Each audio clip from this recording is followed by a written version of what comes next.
Hi again, and welcome back to DBU. Thanks for watching and please subscribe. Today I'm covering the next section of my Dusk's Rules for Rookies lecture, Session Personnel.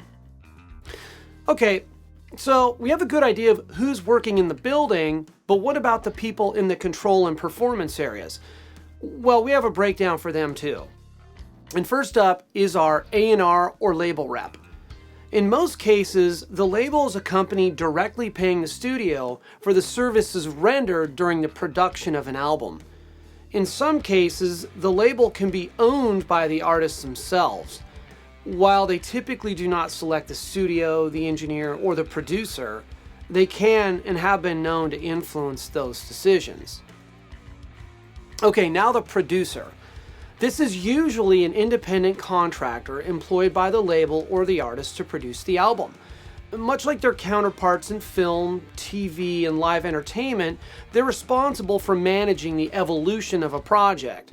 They book session times, contract outside musicians, and create a budget with the artist to complete the artist's musical vision. Sometimes this may involve playing or arranging instruments on the track, or on occasion just directing them. They're at the top of the food chain in the studio world and are ultimately responsible for the success or failure of a record. You may note that I didn't mention make beats anywhere on that list. There's a reason for this. Historically, producers didn't make beats. They performed very much as a traditional media producer did. There has been a movement over the last 15 years or so by some to usurp this title and apply it to one who actually has another title. I have a problem with this personally. Even for a savvy MIDI programmer, the work of a producer entails much more work than just sitting behind a laptop and programming. Okay, next is the engineer. They're responsible for the operation of all of the audio equipment. They have the discretion to select whatever hardware they want to use on a session, and the way that it gets used. While they have quite a bit of creative control over the process, they are ultimately working for the producer and as such must be prepared to yield on aesthetic issues to keep a positive working relationship with them. Next up is a musical director. If the producer or musician actually require one, this is the person most familiar with the musical content being recorded. They're rarely experienced on the engineering side of things, but work with the engineer to efficiently move the session along by offering direction when questions of performance or composition come up. Okay, next is the programmer or sequencer. This is the title historically used to identify those that make beats for a session. They're well versed in MIDI programming language and in many cases have become great songwriters. The successful ones have moved on to production, although calling the job a producer in the classic sense is a stretch. Okay, now the sidemen. These are hired musicians who perform on an artist's record.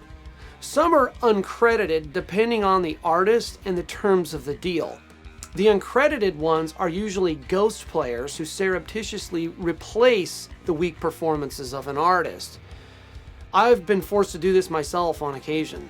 It is what it is. And lastly, the entourage, the posse, the girl or the boyfriends. Honestly, these people have no business in a session at all and have been known to totally destroy the vibe of a session and its musical vision. Think Yoko Ono. Leave them behind, they're toxic to a session. Seriously. My final thought for today is on professionalism. There seems to be a misunderstanding in today's world as to what this word actually means. It has nothing to do with having expensive tools or getting paid to do a job. A professional is one whose main occupation is tied directly into servicing a sector of a larger profession. Simply put, professionals are those who make a living day to day over a long period of time doing something they're very good at in a field they're specialists in. In music, many aspire to be a pro, but few actually are. Just because you're good at what you do does not make you a pro. In the world of audio, professionalism relates to how we conduct ourselves when we are in the presence of other members of our profession, particularly the more seasoned. An audio professional should always conduct themselves politely, ethically, with a helpful attitude to others, and honor the established order of a session. In audio, it's not unreasonable for a pro to put in 14-hour days, 6 to 7 days a week, keep their cool under extreme pressure, and respectfully work with people they may not like, among many other things. There's a long list of what a pro shouldn't do, as I've seen it all. I honestly should include that in another video. Suffice it to say, if you're not comfortable behaving in front of your grandma a certain way, then it's probably not a good idea to go there. This is all I have time for right now. Please feel free to ask questions or leave comments, and I encourage you to subscribe to my content and check back frequently for more stuff. Thanks for watching. Cheers.